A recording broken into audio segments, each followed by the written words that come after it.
আসসালামু আলাইকুম রহমতুল্লাহি ওয়া বারাকাতুহু।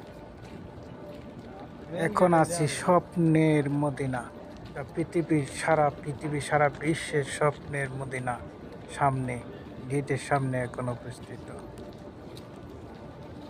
আমরা এখন ধীরে ধীরে সেই মদিনা, যে জায়গায় আমাদের নবী রাসূল সাল্লাল্লাহু আলাইহি ওয়াসাল্লাম শুয়ে আছে, সেই মদিনায় আমরা রওনা হচ্ছি।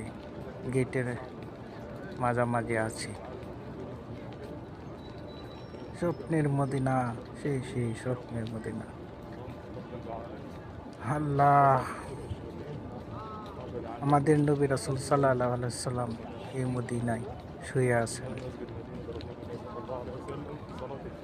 মদিনা মদিনা, আল্লাহ, মদিনা শরীফ নবী রাসূল সাল্লাল্লাহু আলাইহি ওয়াসাল্লাম মের রওজা মুবারক দেখার সৌভাগ্য আমাদের দিয়েছে। ইনশাল্লাহ আমার পরবর্তী ভিডিও দেখার জন্য সাবস্ক্রাইব করে দেন। মদিনা কোন দিক দিয়ে ঢুকবে? রওজা মুবারক দেখা হবে।